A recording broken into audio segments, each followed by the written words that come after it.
In the cornfields of a small Midwestern town, a creature known as Sawtooth Jack wakes up every Halloween and tries to make it to the local church. The locals know they must stop him if they don't want a disaster to happen, so they have a traditional ritual they repeat every year called the Run. All the town's teenage boys must go after Sawtooth Jack and kill him before midnight, then everyone gets to eat the candy hiding in his body among the organs. Whoever kills Sawtooth Jack is considered a hero and wins a house for his family, $25,000, a car, and permission to leave town, which usually is forbidden. They also think it blesses the harvest. Girls aren't allowed to join the run, and each family can only send one son. In 1962, a group of masked boys go out to hunt for the monster. One of them is standing alone on the road, very scared and unsure of how to proceed. Suddenly Sawtooth Jack appears behind him and the boy screams as he gets killed. Moments later, the boys find the burning body of their friend and see Sawtooth Jack standing in the middle of the cornfield. A furious Jim immediately starts chasing after him, and when the monster is about to reach the church, Jim catches up to him and beats him up to death. Then he grabs some candy from Jack's body, and after the others do the same, they howl and celebrate Jim's victory. Afterward, the Harvesters Guild throws a Halloween party to celebrate another successful run, and Jim is given all his prizes. His younger brother Richie asks him to take him with him, but Jim just offers a hug and an I love you before leaving town in his brand new car. A year later, Sheriff Jerry shows up at the school 5 days before Halloween to remind the teens how important the run is, showing pictures of the year they didn't kill Sawtooth Jack and the black duster destroyed their crops. Jim is often brought up as an example of a hero, which irritates Richie, who wants to join the run and can't because of the rules. Riley makes fun of him for wanting to volunteer when the others actually have no choice in the matter. Some of the teens think that Sawtooth Jack isn't real and is just an adult in costume, but Bud swears he saw him outside his window when he was a kid.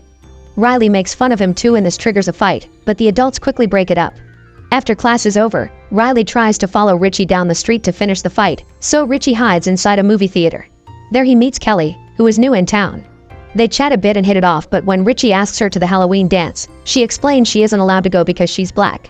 Richie promises that he'll change that rule when he wins this year's run. Then he meets with his best friends Bud and Mitch, who heard some nasty rumors about Kelly, but Richie doesn't believe them. His friends also convince him that he's faster than his brother, so he should break the rules and join the run anyway. In the evening, Richie goes home and his parents Dan and Donna hand him a postcard from Jim, who they haven't seen since he won the run. Richie informs his parents that he'll join the run regardless of the rules, and an argument ensues during which Dan slaps his own son. This only makes Richie angrier, and he tells his parents they can't stop him. He runs to his room and escapes through the window to meet with Jim's ex and spend the night smoking. Meanwhile, in the cornfields, the farmer approaches an empty scarecrow stand and proceeds to carve a pumpkin. Then he climbs the stand, which isn't empty anymore. Now Sawtooth Jack is there wearing the pumpkin as a head. The next day, Riley finds Richie and starts beating him up before stealing his belt. This is a beloved memory of Jim because the brothers used to wear matching belts, so a furious Richie tries to defend himself with a knife. However, Riley just beats him up again and leaves. Richie decides to go home and finds a letter from his brother in the mail. Jim apologizes for not contacting the family sooner and asks Richie not to join the run because their parents need him.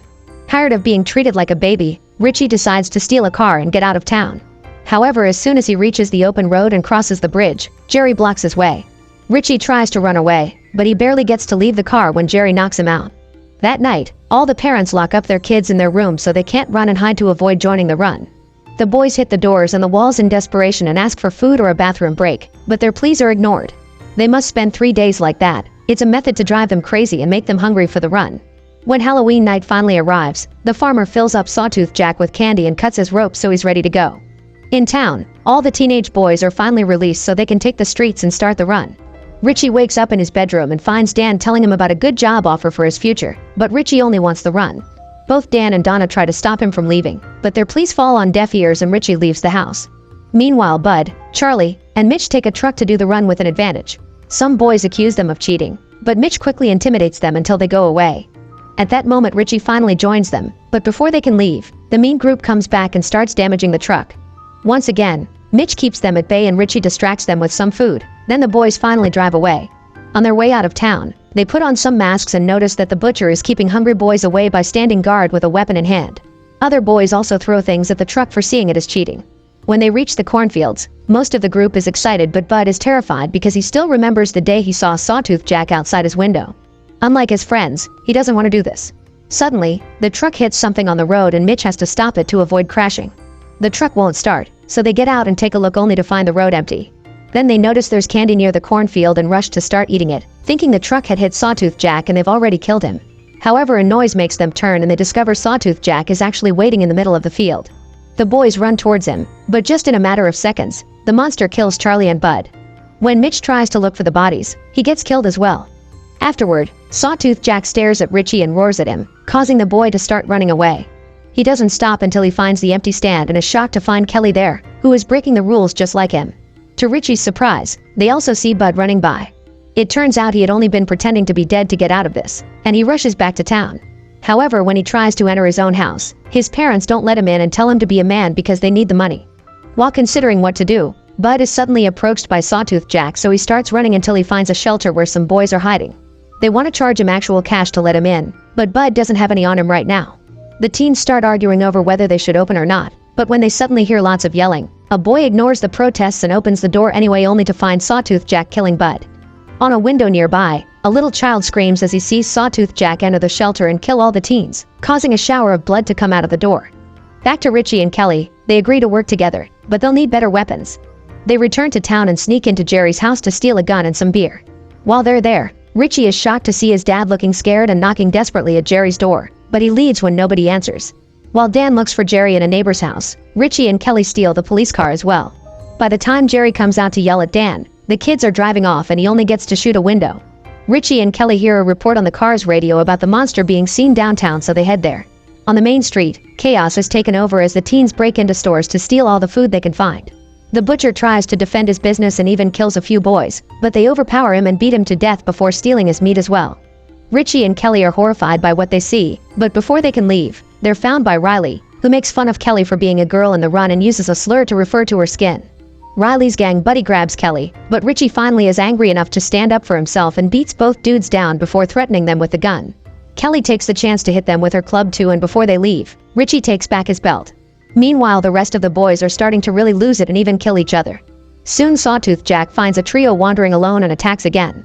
Not far from there, Richie tells Kelly of the bad rumors he's heard about her and that he doesn't believe them, but Kelly confirms he did burn down an old guy's barn because he was a racist prick. Richie shares that he misses his brother and they haven't heard from him except for the occasional postcard, and Kelly confesses her parents are dead.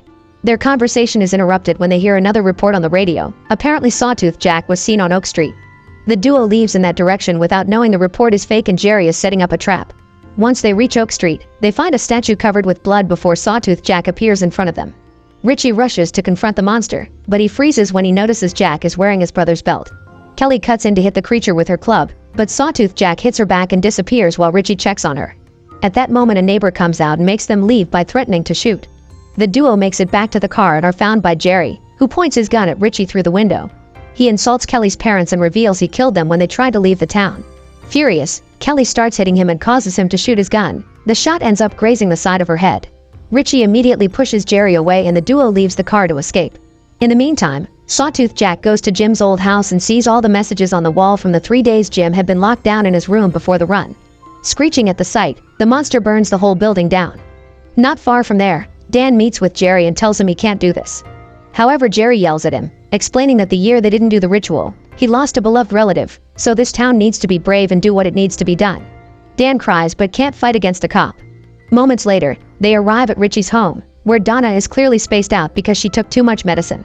Richie starts asking questions about the previous winners, and they all have a similar future. They either went far away and haven't contacted their families, or they died in accidents. Getting suspicious, Richie guesses that Donna wrote the postcards and the letter, not Jim. He begs his mother for the truth, but Donna says this has to end and self-deletes instead. Her words confirm Richie's suspicions. The winners aren't living a great life somewhere fancy. They're sacrificed so that Sawtooth Jack can return in their bodies the following year. Kelly wants to leave town but Richie refuses, saying he must put an end to this. Downtown, the locals panic over the huge fire at Jim's old house.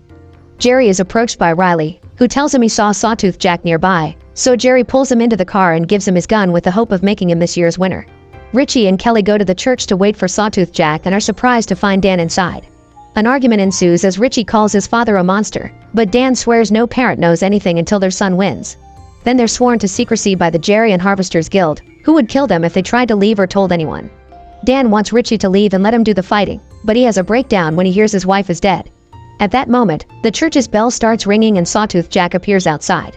Richie rushes to receive him and calls him Jim, showing he means no harm. Unfortunately, Riley arrives and shoots the monster, so Kelly runs to hit him while Richie cradles Jack in his arms.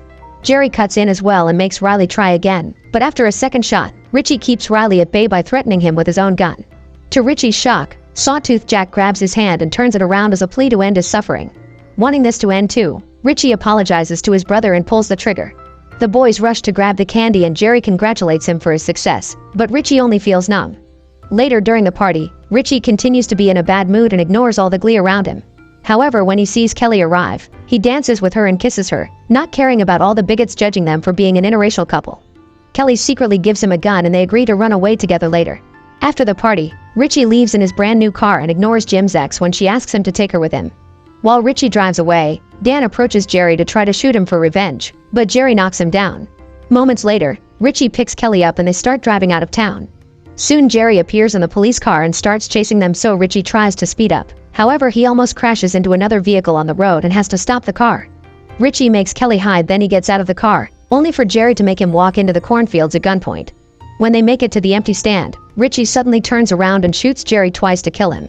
Unfortunately, this isn't over yet. The farmer shows up and hits Richie on the head to make him fall on the grave he's already dug. Richie takes out his knife and asks for mercy, but the farmer breaks his hand and then starts burying him alive. After he's finished, the farmer leaves, revealing he had been in the vehicle that blocked Richie's car. Once she's sure she's alone, Kelly finally comes out of hiding and is found by Dan, who tells her to take the chance to leave town. Crying her heart out, Kelly escapes without any more interruptions. A year later, the farmer digs out Richie's body and gets the pumpkin ready, which slowly becomes the boy's new Sawtooth Jack head. On Halloween night, Dan shows up and frees the monster, still calling him Richie. When the farmer shows up, Dan kills him, then tells his monstrous son to burn the whole town down. Make sure to subscribe and turn on notifications so you can watch more videos like this. Thanks for watching.